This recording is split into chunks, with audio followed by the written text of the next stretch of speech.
माशाअल्लाह, सुभान अल्लाह।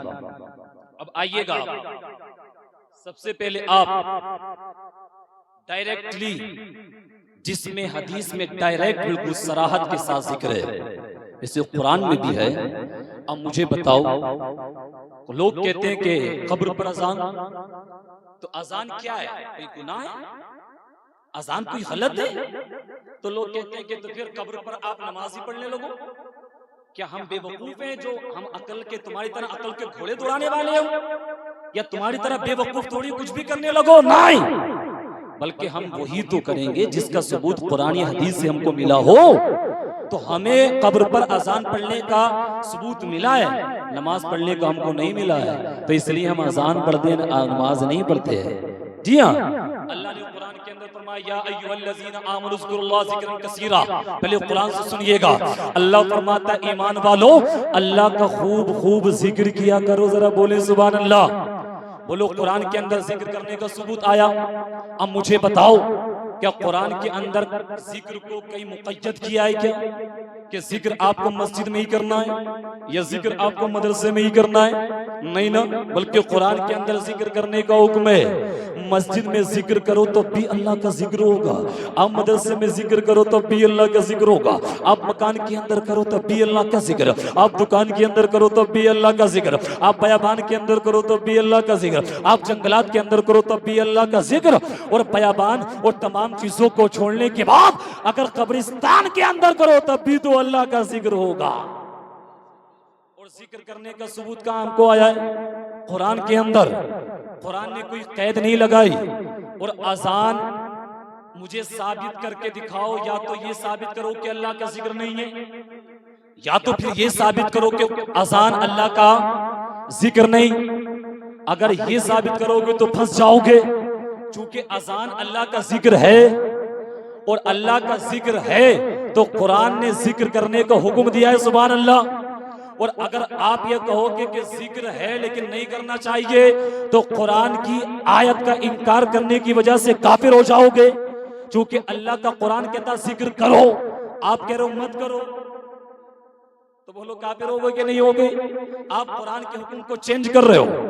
दूसरी बात, ये कायदा है, जब कोई बात मुतलक बयान की जाती है तो उसको मुक़य्यद ना करो कि मस्जिद में अज़ान होगी, बल्कि आया अल मुतलक़ यजरी अला इतलाक़िही। मौलाना दानिश साहब तशरीफ फरमाए कि मुतलक अपने इतलाक पर जारी होता है, या मुक़य्यद नहीं। और जब तक कोई आपके पास दलील नहीं तो मना नहीं किया जाएगा, इसको मुक़य्यद नहीं किया जाएगा, हुक्म को मुतलक ही रखा जाएगा। हाँ, अगर कोई इसके खिलाफ दलील लाओ या कोई बात लाओ या कोई रिवायत लेकर के आओ, और जब आप लेकर के आओगे तब हम मान लेंगे, लेकिन जब मुतलक आया है तो अब कहीं पर भी जिक्र हो, इसलिए मस्जिद के अंदर भी जिक्र कर सकते हैं, कब्रिस्तान के अंदर भी जिक्र कर सकते हैं। सुभान अल्लाह। कब्रिस्तान के अंदर जिक्र करना जायज हुआ कि नहीं हुआ है? बोलो हुआ। अभी जिक्र से फायदा क्या होता है बाद में बताऊंगा, लेकिन टॉपिक चल रहा है कि जिक्र कर सकते हैं। आइए हदीस की तरफ। हज़रत जाबिर बिन अब्दुल्लाह रज़ियल्लाहु ताला अन्हुमा से रिवायत, वो फरमाते, आका ने फरमाया, क़ाल लम्मा दफना सअद इब्न मुआज़ व सबा अलैहि सब्बह नबी सल्लल्लाहु ताला अलैहि वसल्लम व सब्बह नास माहू तवीला सुम्मा कब्बरा व कब्बरा नास सुम्मा क़ालू या रसूलल्लाह लिमा सब्बहता सुम्मा लिमा कब्बरता क़ाला लक़द तवायक़ अला हाज़ा अर्रजुल सालिह क़ब्रु हत्ता फ़र्रजल्लाहु तआला अन। ज़रा मोहब्बत से बोले सुभान अल्लाह, सुभान अल्लाह, सुभान अल्लाह, सुभान अल्लाह। हदीस मिशकात शरीफ की हदीस से मुबारका, और कई किताबों के अंदर हदीस है, अगर देखनी हो तो देख लो। फरमाते आक़ा करीम सल्लल्लाहु ताला अलैहि वसल्लम ने जब हज़रत साद बिन मुआज़ रज़ियल्लाहु ताला अन्हु इनको जब दफन किया, और दफन करने के बाद जब इनकी कब्र को बराबर कर दिया गया, मुस्तफ़ा तशरीफ फरमाए, सहाबा तशरीफ फरमाए, मेरे मुस्तफ़ा ने तस्बीह कब्र पर बयान करना शुरू कर दी है। सुभान अल्लाह। मुस्तफ़ा ने तस्बीह यानी कब्र पर खड़े होने के बाद सुभान अल्लाह, सुभान अल्लाह, सुभान अल्लाह, सुभान अल्लाह, सुभान अल्लाह, बोलो सुभान अल्लाह, सुभान अल्लाह। यानी मुस्तफ़ा कब्र पर खड़े होकर के क्या पढ़ने? बोलो तस्बीह पढ़ रहे, सुभान अल्लाह। फिर आगे आया सुम्मा कब्बरा, और सिर्फ मुस्तफ़ा ही नहीं पढ़ रहे, वसब्बहन्नास, बल्कि मुस्तफ़ा के साथ जब तमाम सहाबा इकराम ने देखा है कि मुस्तफ़ा तस्बीह पढ़ रहे हैं, तो सहाबा बयान फरमाते हैं मुस्तफ़ा को देखने के बाद मुस्तफ़ा के साथ हमने भी तस्बीह पढ़ना शुरू कर दिया है। सुभान अल्लाह। वो तस्बीह पढ़ते पढ़ते फिर सुम्मा कब्बरा, हदीस के अल्फाज है, फिर मुस्तफ़ा ने तकबीर पढ़ना शुरू कर दिया है। सुभान अल्लाह। तकबीर क्या है लोगों? अल्लाहु अकबर, अल्लाहु अकबर, इसी को तो तकबीर कहते हैं। और बोलो बात समझ में आ रही कि नहीं आ रही? इसी को तकबीर कहते हैं। सहाबा इकराम बयान फरमाते हैं जब हमने मुस्तफ़ा को तस्बीह पढ़ते हुए देखा तो हमने भी तस्बीह पढ़ना शुरू कर दिया, और जब मुस्तफ़ा को तकबीर पढ़ते हुए देखा तो हमने भी मुस्तफ़ा के साथ अल्लाहु अकबर, अल्लाहु अकबर, अल्लाहु अकबर, अल्लाहु अकबर हमने भी पढ़ना शुरू कर दिया। और फिर हमसे रहा नहीं गया, और जब रहा नहीं गया तो हमने मुस्तफ़ा के दामन को पकड़ा, और पकड़ने के बाद में पूछा या रसूल अल्लाह, जरा आप जरा रहनुमाई तो फरमा दीजिएगा, क्योंकि हो सकता आने वाले वक्त में उनको पता था वो कुछ गद्दार ऐसे भी पैदा होंगे, कुछ ऐसे भी होंगे जो इनकार करेंगे कब्र पर अजान का, जो इनकार करेंगे तकबीर का, जो इनकार करेंगे तस्बीह का, जो इनकार करेंगे जिक्र का। साहबा इकराम खड़े हो गए, और खड़े होने के बाद कहता या रसूल अल्लाह, बताओ तो सही, आपने तस्बीह क्यों पढ़ी है, आपने तकबीर क्यों पढ़ी है? कसम खुदा की लोगों सुनो, मुस्तफा फरमाते हैं साहबा, इसलिए कि इनकी कब्र को तंग कर दिया गया था। और जब हमने तस्बीह को पढ़ा है, जब अल्लाहु अकबर को पढ़ा है, अल्लाह को इतना प्यार आया, इतना प्यार आया, इतना प्यार आया कि तस्बीह और तकबीर की वजह से अल्लाह ने इनकी कब्र को कुशादा फरमा दिया है, रहमतें नाज़िल फरमा दी है। सुभान अल्लाह, सुभान अल्लाह, सुभान अल्लाह, सुभान अल्लाह। जिंदाबाद भाई, जिंदाबाद हजरत, जिंदाबाद, बहुत खूब, जिंदाबाद, जिंदाबाद, जिंदाबाद। तो कब्र पर अजान पढ़ने का सबूत है कि नहीं है? और बोलो, कोई मैं अपनी तरफ से आपको कोई थोड़ी सुना रहा हूँ, बल्कि हदीस से मुस्तफा सुना रहा हूँ। आइएगा, वो लोगों आज दलील मांगते हो कि आपको नहीं मालूम है, आज जब आया कोरोना वायरस तब आप अपने घरों की छतों पर खड़े होने के बाद आप अजान पढ़ने लगे। तो हमने कहा दलील कहाँ है? हजरत कोई इसका इलाज नहीं मिलता, इसलिए घरों की छतों पर अजान पढ़ रहे हैं ताकि बीमारी दूर हो जाए, इससे इलाज हो जाए। मैंने कहा आज तुम्हें नजर आता है, ये बात तो कई सौ साल पहले हमने किताबों के अंदर देखी है, किताबों के अंदर आया है। जब कभी बाप बीमार हो जाता हो, कभी बेटा बीमार हो जाता हो, कभी बेटी बीमार हो जाती हो, कभी कोई दवा असर ना करती हो, तब अपने घर के अंदर 11 दिन तक अजान पढ़ दे, अल्लाह बाप को शिफा अता फरमा देगा, बेटे को शिफा अता फरमा देगा, औलाद को शिफा अता फरमा देगा। अगर जानवरों के अंदर बीमारी लग जाए तब अजान पढ़ी जाए, अगर कारोबार न चलता हो तब अजान पढ़ी जाए, अगर जानवरों के दूध, अगर वो थनों में दूध खुश हो गया हो तब अजान पढ़ी जाए, तब आग लग जाए तब अजान पढ़ी जाए। अजान की बरकत से अल्लाह आग को बुझा देगा। अगर रास्ता भटक जाओ, अगर रास्ता भूल जाओ तब अजान पढ़ो, अल्लाह अजान की बरकत से आपको रास्ता याद दिला देगा। अगर कोई आपके दिमाग पर टेंशन आ जाए तब अजान पढ़ दी जाए। अगर जिन्नात का असर तुम्हारे घर हो जाए, अगर भूत का असर हो जाए, अगर आसेब का असर हो जाए, तब अपने घर के अंदर अजान पढ़, अल्लाह अजान की बरकत से जिन्नात को भगा देगा, शैतान को भगा देगा। अगर कोई ऐसी बीमारी लग जाए, कोई भी परेशानी हो, अजान पढ़ दो लोगों, अजान की बहुत बड़ी बरकत आती है। अब आप कहोगे हजरत तो कब्र पर अजान क्यों पढ़ी जाती है? जब तुम मुर्दे को दफन करने के बाद जब वह वापस होते हो तो शैतान जैसे दुनिया के अंदर बहकाता है, वैसे ही शैतान कब्र के अंदर आ जाता है। और कब्र के अंदर आने के बाद जब फरिश्ते आते हैं, वो फरिश्ते आने के बाद सवाल करते हैं, मुझे पता तो सही, मैं रब्बू का, तेरा रब कौन है? माँ दीनू का, दीन क्या है? वो फरिश्ते कहते बता, मर रब्बू का, तेरा रब कौन है? माँ दीनू का, तेरा दीन क्या है? माँ कुत्ता तकुलू भी हक़ी हाज़र रजूल, बता इस शख्स के बारे में क्या कहता था। अब जब मुर्दा फरिश्तों को देखता है तो मुर्दा डरता है, मुर्दे को वहशत होती है, मुर्दा घबराता है, अल्लाह अल्लाह मैं क्या जवाब दूं। लेकिन लोगों, कब्र पर अजान पढ़ने की बरकत देखिएगा, कब्र पर अजान पढ़ने का सवाब देखिएगा, कब्र पर अजान पढ़ने की अहमियत देखिएगा। हम इस वजह से नहीं पढ़ते, अबे वो तेरी कब्र होगी, तेरी कब्र के अंदर शैतान नहीं आता होगा। क्यों? इसलिए कि शैतान सोचता होगा ये तो अपने ही वाला, इसके पास जाकर के क्या होगा, इसके पास तो ईमान ही नहीं है, इसके पास तो अकीदा ही नहीं है। जब इसके पास ईमान नहीं तो इसको बहका करके क्या होगा, ये तो मेरे साथ जहन्नम में ही जाएगा। शैतान तो ईमान वालों की कब्र में आएगा ना, शैतान तो जिसका अकीदा अच्छा होगा उसकी कब्र में आएगा और आने के बाद उसको बहकाना चाहेगा। अब जब फरिश्ते सवाल करते हैं बता तेरा रब कौन है, बता तेरा दीन क्या है, इस शख्स के बारे में क्या कहता है। और जब वो अजान को सुनता है, अल्लाहु अकबर अल्लाहु अकबर अल्लाहु अकबर अल्लाहु अकबर, अशहदु अल्ला इलाहा इल्लल्लाह, अशहदु अल्ला इलाहा इल्लल्लाह, अशहदु अन्ना मुहम्मदुर रसूलुल्लाह, अशहदु अन्ना मुहम्मदुर रसूलुल्लाह, मुहम्मदुर रसूलुल्लाह, हय्या अलस सलाह, हय्या अलस सलाह, हय्या अलल फलाह, हय्या अलल फलाह। और जब फरिश्ता जैसे सवाल करता है, अब मुर्दे को जवाब जल्दी से याद आ जाता है। ओ फरिश्तों, मुझसे क्या सवाल करते हो? बल्कि मेरे कब्र के बाहर से जो अजान की आवाज आती है, अल्लाहु अकबर अल्लाहु अकबर, वही अल्लाह मेरा भी रब है, वही अल्लाह तुम्हारा भी रब है, वही अल्लाह पूरी कायनात का रब है। ओ फरिश्तों, मुझसे क्या सवाल करते हो? इस शख्स के बारे में क्या कहता है? मैं तो वही कहता हूं जो मेरी कब्र के बाहर खड़े होने के बाद अजान पुकार के कहता है, अशहदु अन्ना मुहम्मद रसूलुल्लाह, मैं गवाही देता हूं कि मुहम्मद अल्लाह के रसूल है, सच्चे नबी है, आखिरी नबी है। दूसरे सवाल का जवाब भी याद आ गया।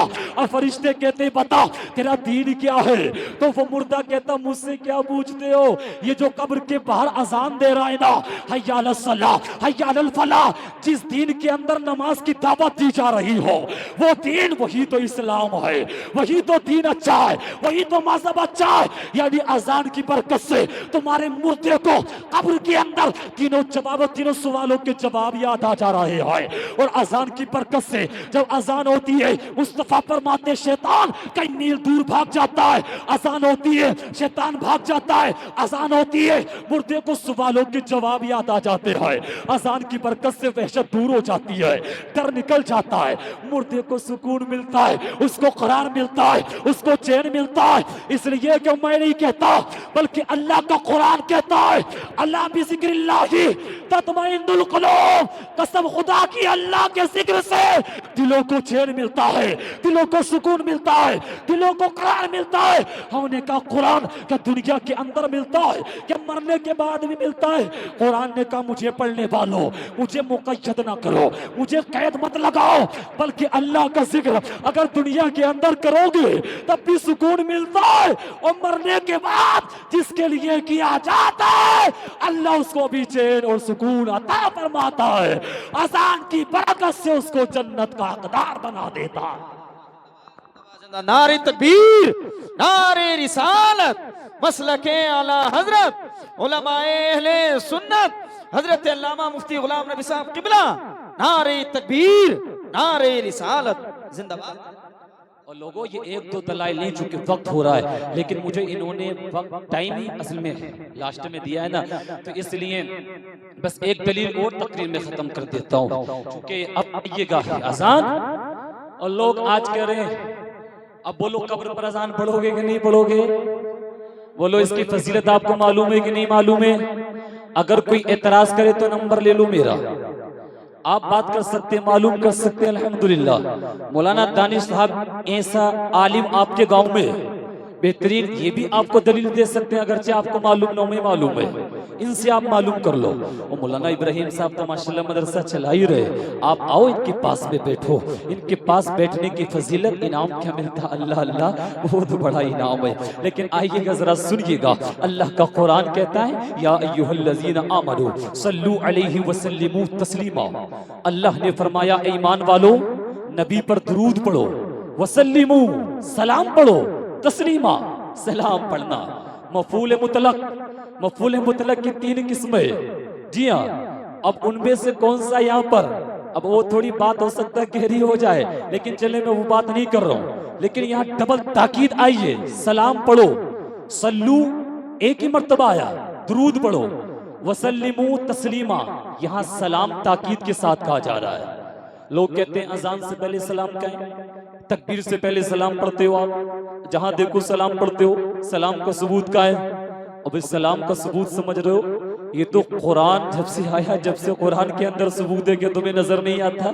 कुरान कह रहा दुरूद भी पढ़ो, सलाम भी पढ़ो, सुभान अल्लाह। इसलिए बहुत सारे लोग पढ़ते नहीं है, और जब नहीं पढ़ते ना तो अल्लाह इनको पकड़ करके बिठाता, इधर आओ, इधर आओ। अगर बोलो नमाज में, नमाज आप पढ़ लो और नमाज में आपने किसी को सलाम कर दिया, मौलाना दानिश साहब नमाज पढ़ते पढ़ते किसी को सलाम किया, तो इनकी नमाज होगी? नहीं होगी। क्यों? क्योंकि आपने किसी को सलाम किया, नमाज पढ़ते पढ़ते सलाम करने का हुक्म। अरे बोलो ना, आप तो बड़ी ऐसे बैठ गए जैसे कोई नई मखलूक आ गई हो। जी बोलो, हुक्म नमाज नहीं होगी, लेकिन कुर्बान जाओ। जब तक नमाज अल्लाह की इबादत, सिर्फ अल्लाह की बात होगी, अल्लाह का जिक्र होगा। लेकिन अल्लाह अल्लाह जब हम खड़े हुए, क़ियाम मतलब क़ियाम खड़े होने को कहते हैं, तब अल्लाह का जिक्र, रुकू में गए अल्लाह का जिक्र, सजदे में गए अल्लाह का जिक्र, फिर खड़े हो गए फिर अल्लाह का जिक्र। अब कहा 2 रकातें हो गई ना, बैठ जाओ। कहा 2 रकातें, अब तो सलाम फिरने का टाइम आ गया है, अब तो नमाज मुकम्मल करने का वक्त आ गया है।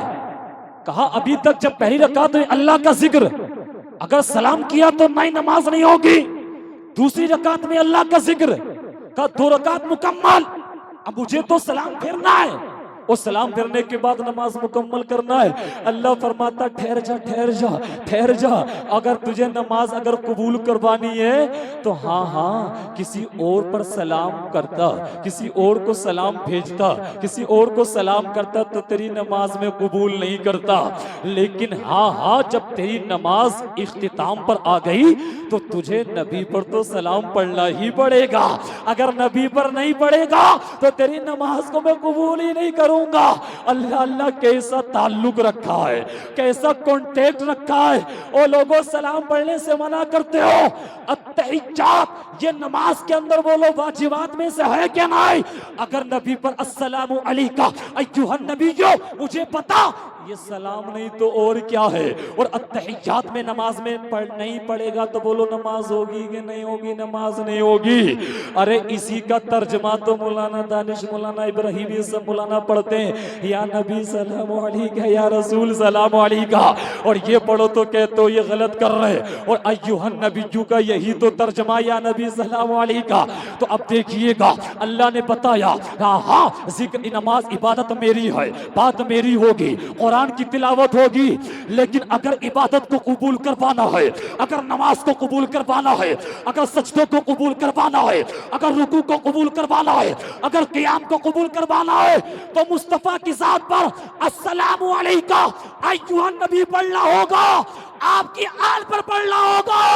अगर नहीं पढ़ेगा तेरे रुकू को कबूल नहीं करूंगा, सजदे को कबूल नहीं करूंगा। लोगों, अगर चाहते हो मरने के बाद जन्नत मिल जाए तो मुस्तफा की जात पर सलाम पढ़ना होगा, तभी अल्लाह तुमसे राजी हो। तो मुझे बताओ सलाम बोलो पढ़ना जायज है कि नहीं है? जी अब सलाम का तस्किरा डबल आया, वसल्लिमू तस्लीमा, और सल्लू एक ही मर्तबा आया, सलाम की ताकीद आई है। इसलिए जब हम 4 रकात नमाज पढ़ते हैं ना, और जब 2 रकात पे बैठते हैं तो 2 रकात में सलाम तो पढ़ते हैं, सलामु अलैका अय्युहन नबिय्यु, लेकिन दुरूद नहीं पढ़ते।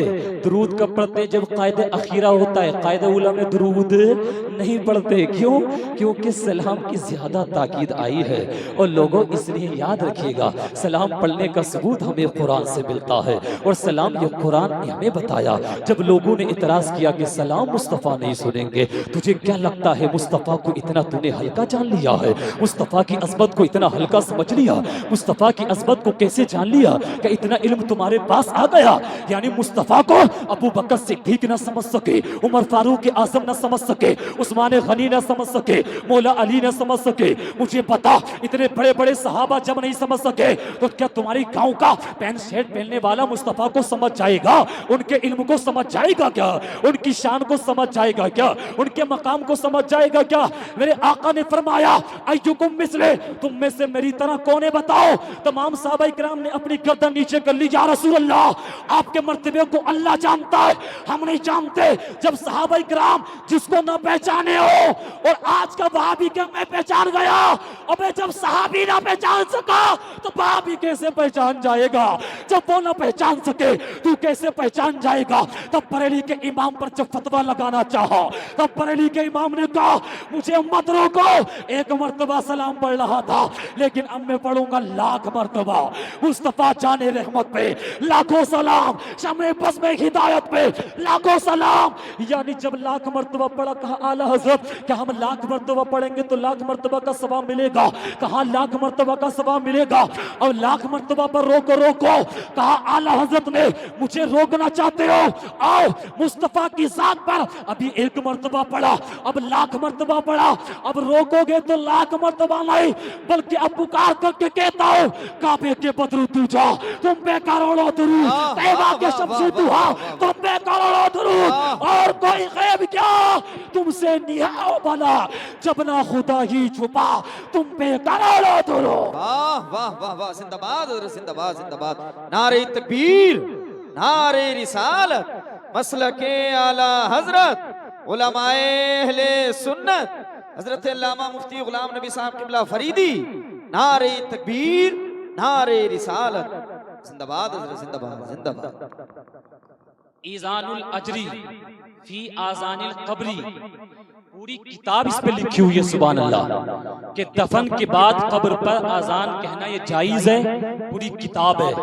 और चैलेंज है, कोई या तो मना दिखाए, लेकिन है नहीं, तो फिर बिद्दत बिद्दत कह के लोगों के अकीदे को बर्बाद मत करो, और लोगों अपने ईमान की हिफाजत करो, अपने अकीदे की हिफाजत करो। और कुरान और हदीस को आप नहीं समझ सकते, इसलिए आप उलमाए अहले सुन्नत से राब्ता करो। उनसे राब्ता करने के बाद आप अपनी जिंदगी को अच्छा कीजिएगा, अपने बच्चों की जिंदगी को संवारने की कोशिश कीजिएगा।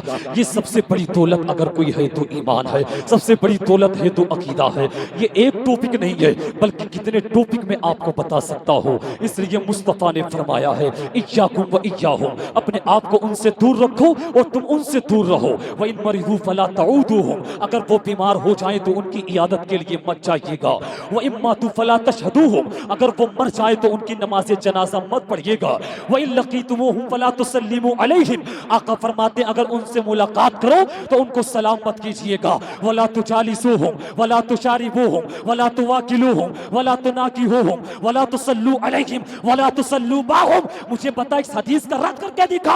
आका ने फरमाया, न उनके साथ में बैठो, न उनके साथ में खाओ, न उनके साथ में पियो, न उनके साथ निकाह करो, न उन पर नमाज पढ़ो, न उनके पीछे नमाज पढ़ो, न नमाज जनाजा पढ़ी जाए। और लोगों, तुम्हारा नबी तो मना कर रहा है, मुस्तफा मना कर रहा है कि जिसका अकीदा गलत है, जिसका ईमान गलत है, जो मुस्तफा की शान में तौहीन करता है, जो माज़अल्लाह अल्लाह के लिए इम्कान किस्म को जायज रखता है, जो मुस्तफा के इल्म से ज्यादा शैतान के इल्म को बताता है, जो माज़अल्लाह मज़ारों पर जाने को शिर्क बताता है, जो माज़अल्लाह मुस्तफा के इल्म को चौहरे चमार के मिस्र जैसे कहता है, उन उलमा की तकफीर नहीं करता। उलमा फरमाते हैं, जो इन बातों को मानने वाला, इनको लिखने वाला, अगर उनको गलत ना बताए तो वो भी काफिर हो जाता है, उसके साथ न निकाह है। लोगों, इसलिए तुम्हें समझना होगा, ईमान को बचाना होगा, अकीदे को बचाना होगा। इसलिए कि हाँ लोगों, तुम कहते हो तुम्हें इन बातों की पड़ी है, तो फिर क्या, मुझे कोई जमीन का झगड़ा है, कोई जायदाद का झगड़ा है, किसी बात का झगड़ा है, हो हुकूमत के जरिए से मरना है, चाहे एक्सीडेंट में मर जाओ, चाहे हुकूमत के जरिए से मर जाओ, चाहे दब करके मर जाओ, चाहे डूब करके मर जाओ, चाहे चल करके मर जाओ, और लोगों दुनिया से मरना है, लेकिन इसका मतलब ये नहीं कि मर भी जाओ और तेरा ईमान भी चला जाए, तेरा अकीदा भी चला जाए। हाँ हाँ, मरना तो है, कैसे मर जाए, लेकिन अपने ईमान को लेकर के मरेंगे, अकीदा लेकर के मरेंगे। इसलिए कि अल्लाह का कुरान कहता है, इन्नल्लज़ीना आमनू व अमिलुस्सालिहात कानत लहुम जन्नातुल फिरदौस नुज़ुला। जो ईमान लाने के बाद अगर ईमान दुरुस्त होगा तभी नमाज कबूल होगी, रोजा कबूल होगा, ज़कात कबूल होगी। जो ईमान लाने के बाद अच्छे अमल करता है, अल्लाह अज़्ज़ व जल उसको जन्नतुल फिरदौस में आला से आला महल अता फरमाता है। इसलिए लोगों, वक्त हो चुका है, बस